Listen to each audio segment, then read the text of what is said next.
मित्रांनो, महाराष्ट्राच्या विधानसभेच्या निवडणुकीच्या अनुषंगाने आता 2 युवराजांचा निकष लागला आहे. आणि हे 2 युवराज कोण आहेत? तर 2 सम्राटांचे युवराज सुपुत्र. आता हे 2 सम्राट कोण आहेत? तर एक आहे उद्धव ठाकरे आणि एक आहे राज ठाकरे. मित्रांनो, आता यांचे निकष लागणार आहेत. त्या अनुषंगाने आपण याच्यावरती चर्चा करूया.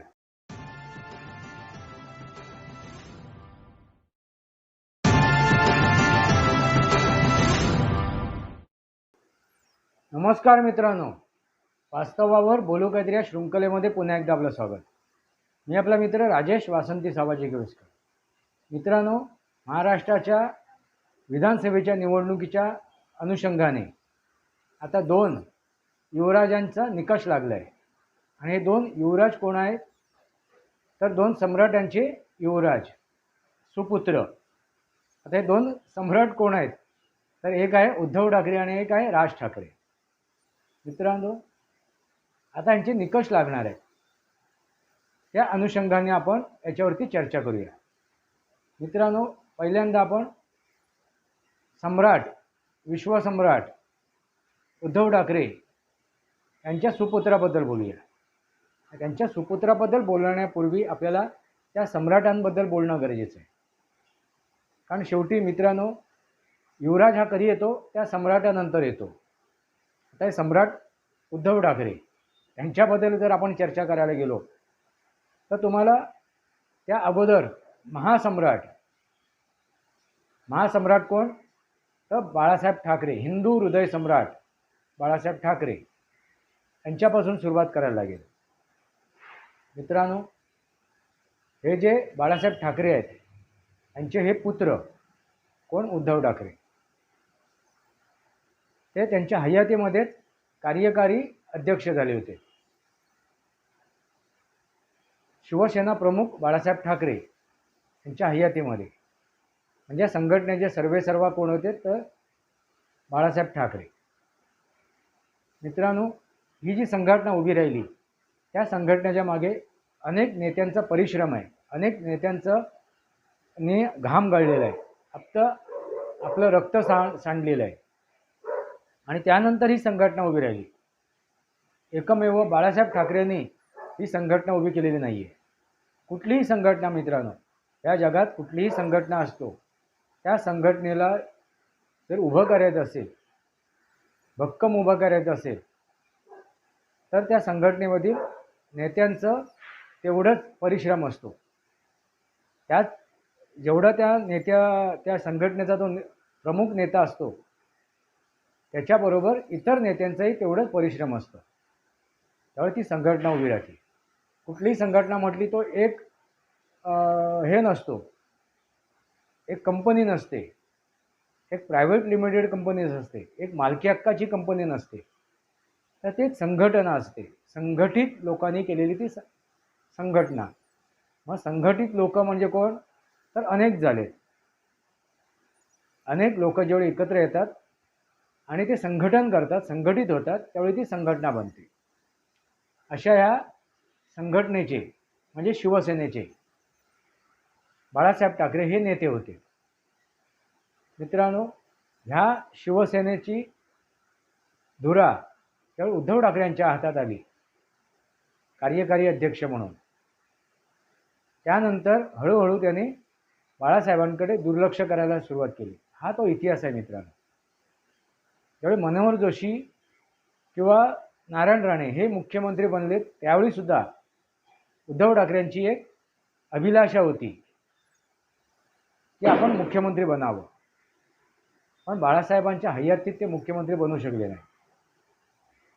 असो मित्रांनो, याच उद्धव ठाकरेंनी आपले जे इस्पित आहे, आपली जी लालच आहे ती पूर्ण करण्यासाठी त्यांनी 2019मध्ये युतीला बहुमत असतानासुद्धा आघाडी स्थापन केली. आघाडीमध्ये गेलेत आणि मुख्यमंत्री बनलेत. मित्रांनो, हा त्यांचा इतिहास आहे.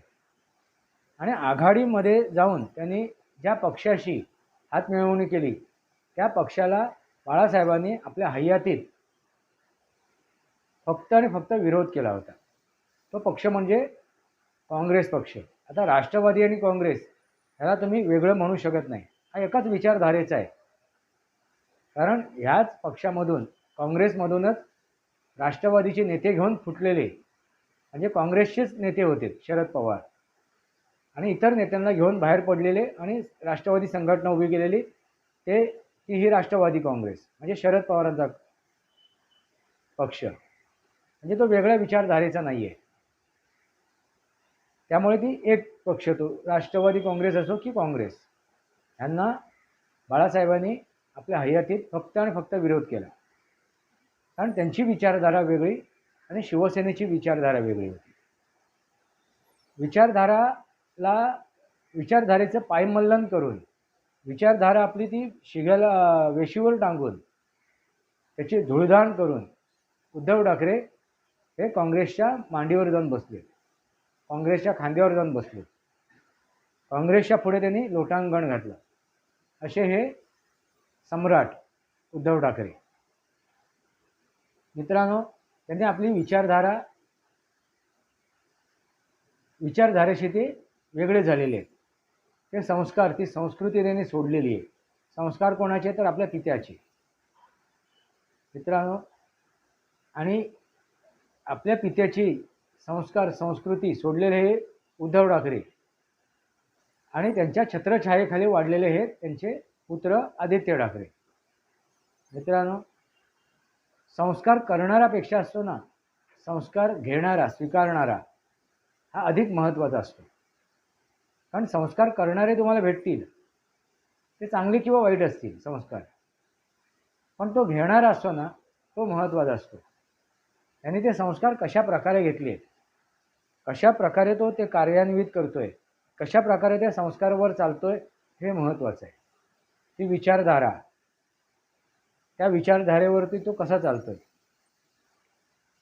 आपले आई वडील ज्यावेळी अस्तित्वात नसतात त्यावेळी ते शरीराने अस्तित्वात नसतात मित्रांनो, पण ते जर अस्तित्वात ठेवायचे असतील तर आपल्याला त्यांची विचारधारा जिवंत ठेवणं गरजेचे आहे, त्यांचे संस्कार जिवंत ठेवणे गरजेचे आहे.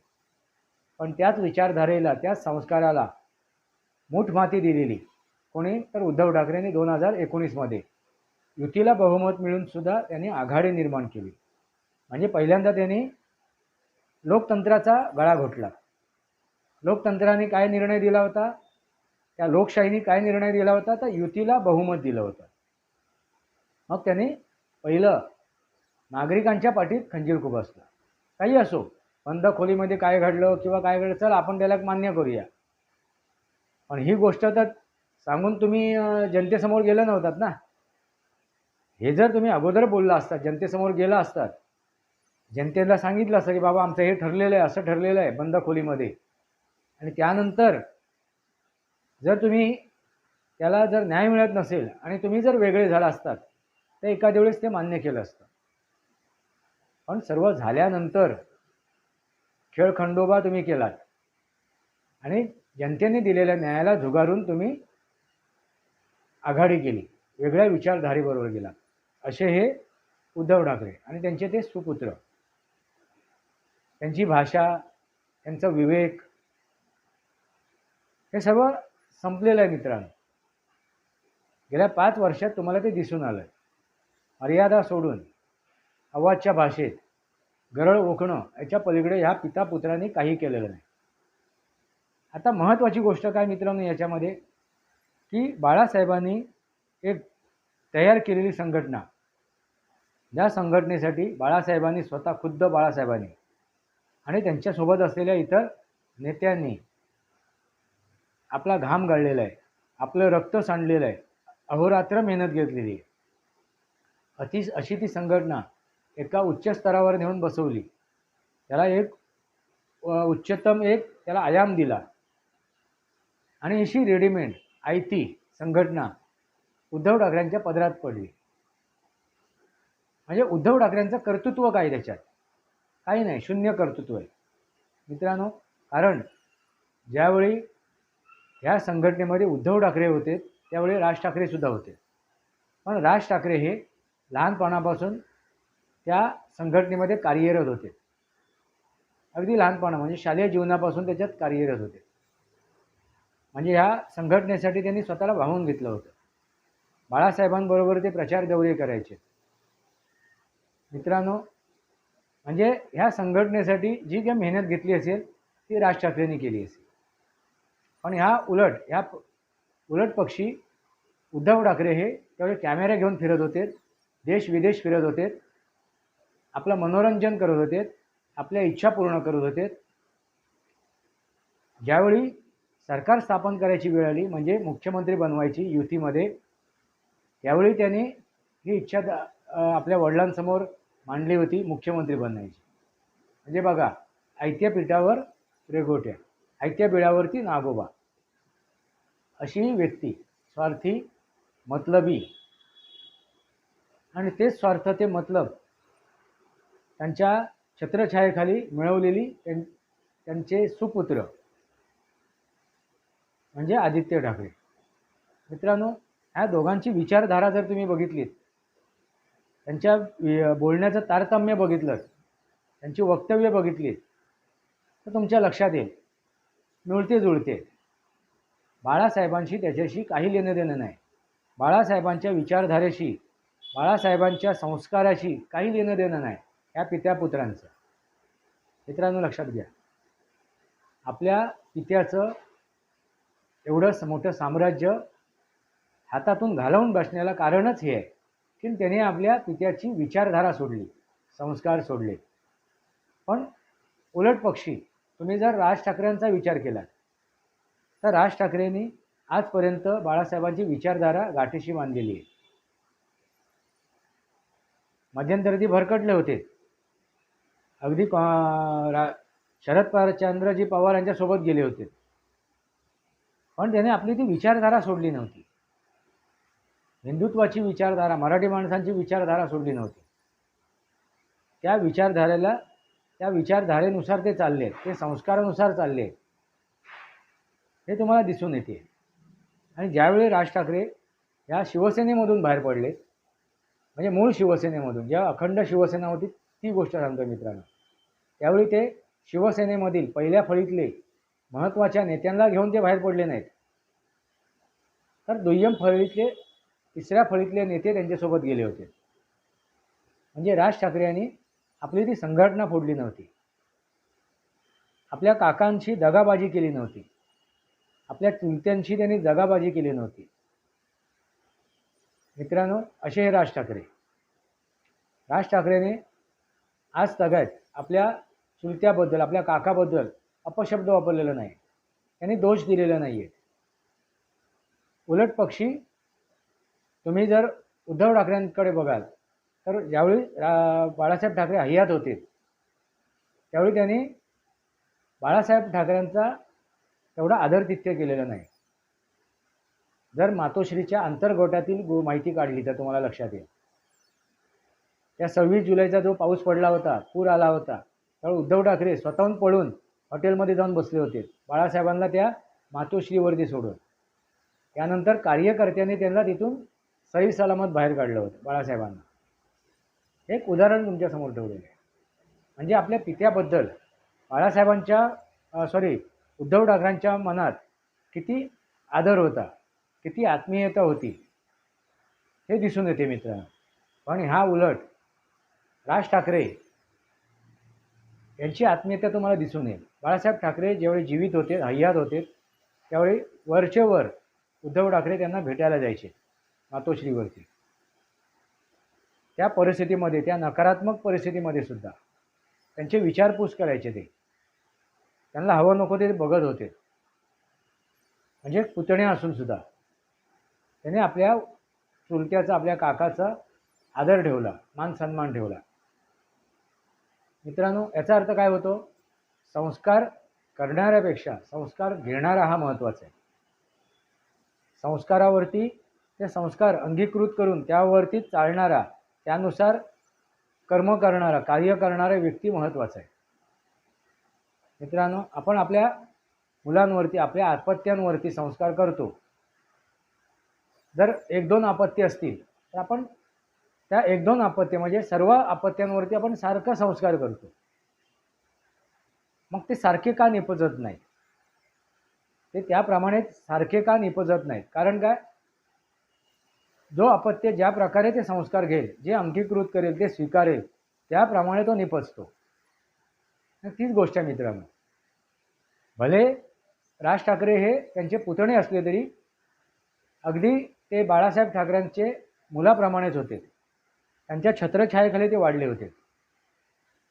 मित्रांनो लक्षात घ्या. जसं उद्धव ठाकरे बाळासाहेबांच्या छत्रछायेखाली वाढले होते, तसे राज ठाकरे सुद्धा छत्रछायेखाली वाढले होते. पण राज ठाकरेंनी ते संस्कार घेतले, अंगीकृत केले, ती विचारधारा स्वीकारली. मित्रांनो लक्षात घ्या. पण या उलट उद्धव ठाकरे यांनी त्या विचारधारेची मातीमोल केली, त्या संस्काराची मातीमोल केली. मित्रांनो आता विषय काय आहे तर युवराज, दोघांचे युवराज, या सम्राटांचे युवराज. आता एक युवराज वरळीमधून लढतोय आणि एक युवराज माहीममधून लढतोय. आता वरळी मतदारसंघामधून आदित्य ठाकरे हे युवराज लढत आहेत.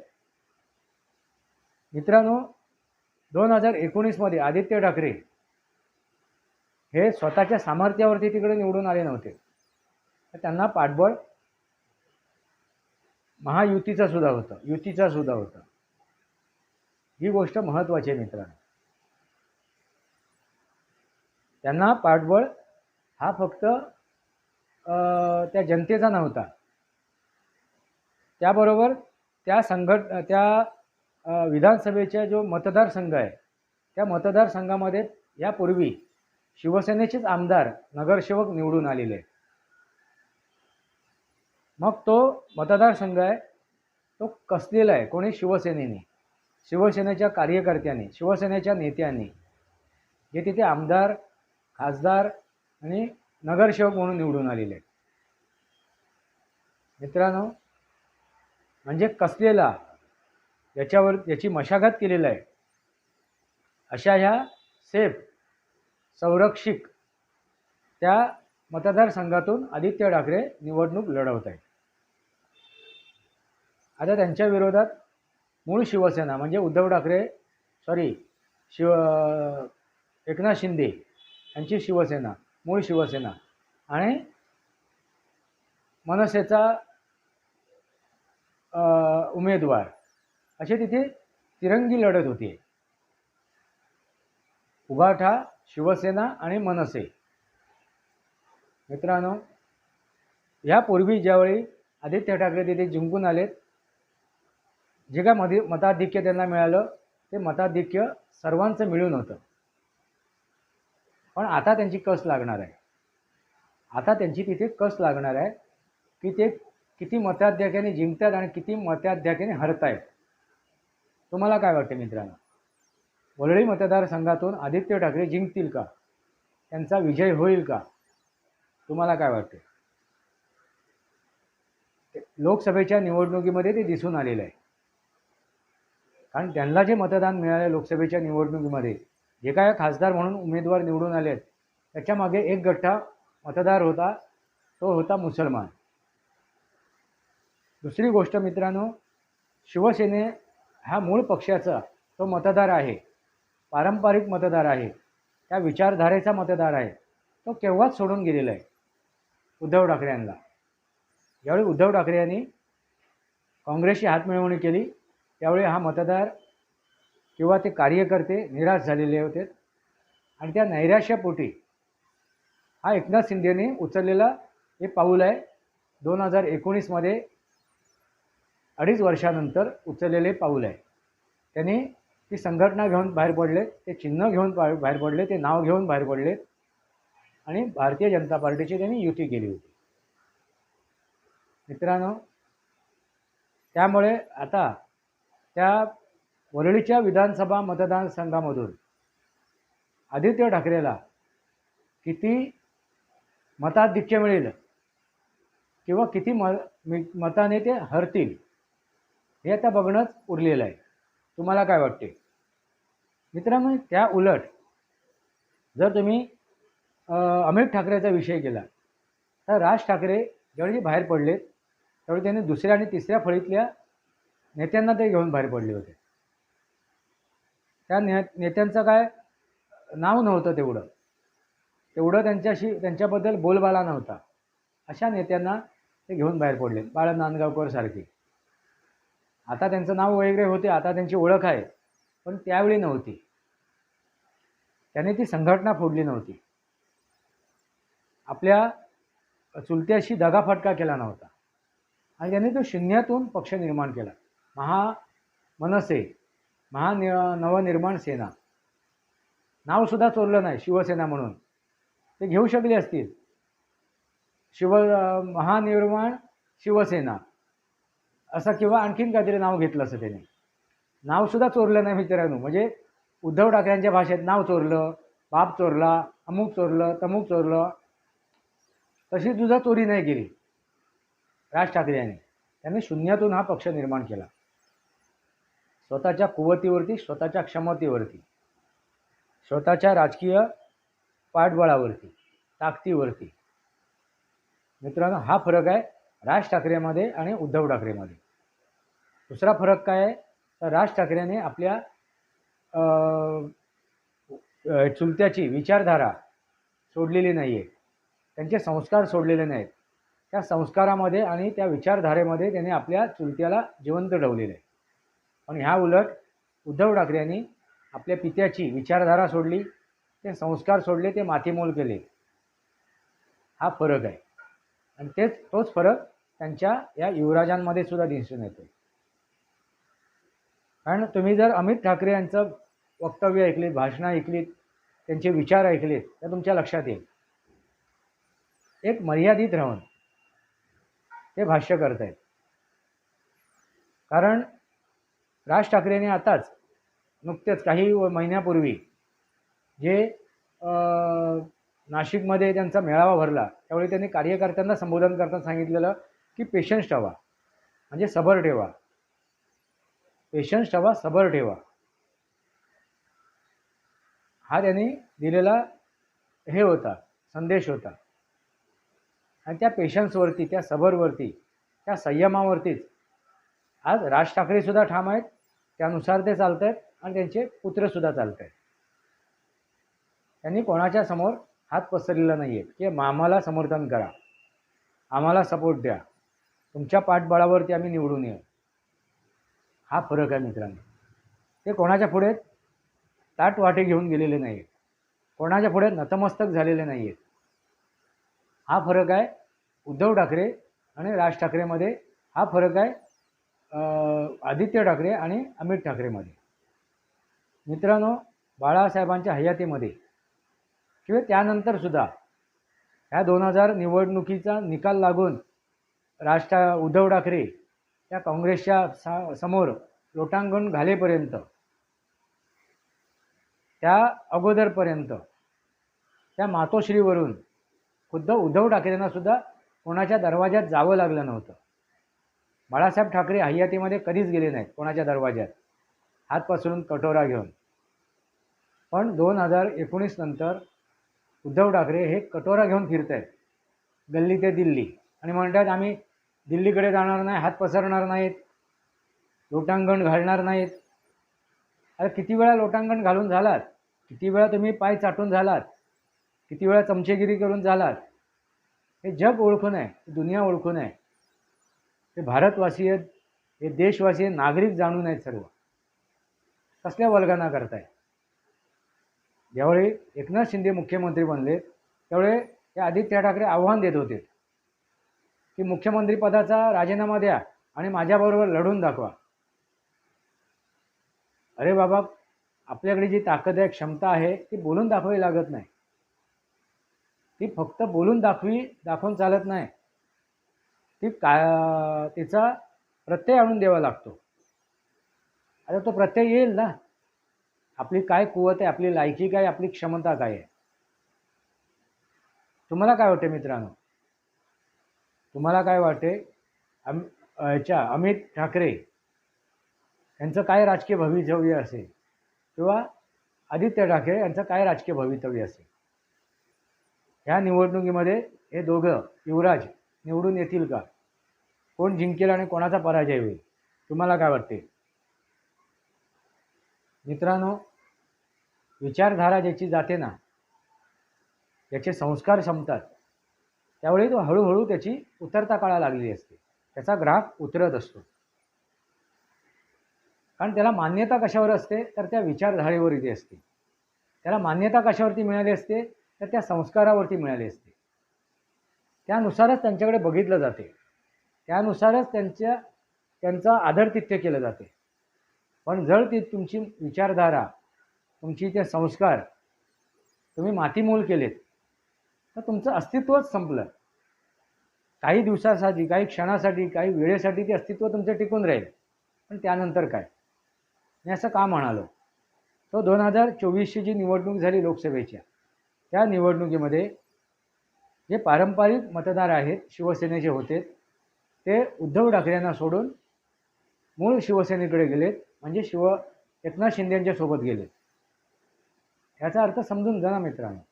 80% हे एकनाथ शिंदेंच्या सोबत गेलेत आणि फक्त 10 ते 20%, 10 ते 15% कोणासोबत राहिलेत? उद्धव ठाकरेंच्या सोबत.